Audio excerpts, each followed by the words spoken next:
देखिए फिलहाल जहाँ पर मैं खड़ा हुआ हूँ यहाँ धूप निकल रही है। सुबह से ही जो बादल और सूरज के बीच की जो आंख में जारी है, कभी ये कभी बादल हो जाते हैं, लेकिन फिलहाल ये कहा गया मौसम है वो खुला रहेगा, बारिश नहीं होगी। मगर इस बीच भी इस तरह की जो घटनाएं हैं, बोल्डर गिरने की जो घटनाएं हैं वो लगातार हो रही हैं। हमने रास्ते में कई जगह देखा जो लगातार जो पत्थर हैं वो गिर रहे हैं।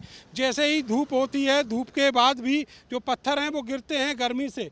और आपको ये भी बताएं कि जहाँ मिट्टी इनसे खसक जाती है चट्टानों से, वहाँ भी पत्थर गिरते हैं। तो इस तरीके के जो भयावह हालात हैं वो बने हुए हैं उत्तराखंड में। दूसरी तरफ धराली और हरसिल में जो रेस्क्यू ऑपरेशन है वो जारी है। फिलहाल एक गनीमत की बात यह है कि मताली जो उत्तरकाशी के पास है, वहाँ से लेके हरसिल के बीच जो हेलीकॉप्टर की सेवा है वो शुरू कर दी गई है। 40 से ज़्यादा जो लोग हैं वो सुबह से अब तक रेस्क्यू किए जा चुके हैं। हरसिल और धराली की ओर जाने वाला जो हाईवे है उसको लगातार क्लियर किया जा रहा है। जगह जगह पहाड़ गिरे हुए हैं और इस तरीके की स्थितियां यहाँ पर लगातार बनी हुई हैं। आप देखेंगे कि ये पॉकलैंड मशीन है और इससे यहाँ पर इस रास्ते को क्लियर किया जा रहा है। आगे और भी मशीनें लगी हुई हैं। आपको बताएं कि ये जो पहाड़ है ये लगातार गिर रहे हैं बारिश की वजह से। मेरे साथ केंद्रीय मंत्री हैं अजय टमटा साहब। सर, आप देख रहे हैं लगातार रास्ते को, क्या स्थितियां बनी हुई हैं और कब तक उम्मीद करें कि रास्ता क्लियर हो जाएगा? देखिए, जैसा कि पूरे तरीके से हमारे सारी फोर्सेस लगी हैं, आईटीबीपी लगी है, हमारे एनडीआरएफ लगी है, एसडीआरएफ लगी है, और ये जो बादल फटने के कारण से जो बहुत बड़ी त्रासदी हुई है ये अपने आप में बहुत दर्दनाक है और सब लोग इससे कष्ट में हैं। माननीय मुख्यमंत्री जी ने भी यहाँ पर कैंप किया है अभी, और स्वयं कल से मैं भी, क्योंकि रोड हमारी कनेक्टिंग रहेंगी तो अच्छे से रहेगा। माननीय विधायक जी, हमारे सभी लोग, वरिष्ठ लोग इस काम में जुटे पड़े हैं।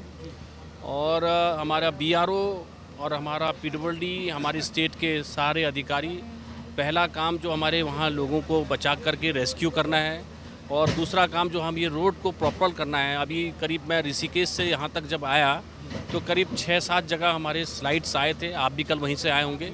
वो जगह जगह हम उसको क्लियर करते हुए आ रहे हैं, और इसको भी आगे भटवाड़ी और भटवाड़ी से आगे हमारे जितना हम, एक जगह हमारा लमचिया गाड़ है, वहाँ पर एक पुल हमारा बिल्कुल वॉश आउट हो गया है। 3-3 किलोमीटर की, 2-2 किलोमीटर की कुछ छोटी छोटी रोडें वॉश आउट हैं।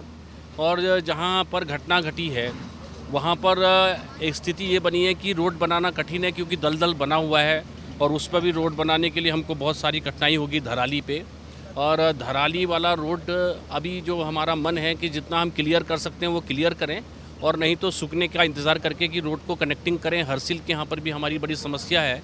तो ये सारी चीज़ों को बीआरओ और हमारे जितने रोड के हमारे स्टेट के सारे लोग हैं उसको बना रहे हैं। बैली ब्रिज हमारा जा रहा है, और आज कल बैली ब्रिज हमारा पहुँच जाएगा। अपार्टमेंट में बैली ब्रिज खड़ा करेंगे, ये काम हमारा चालू है। सर, बैली ब्रिज को वहाँ किस तरीके से पहुँचाया जाए?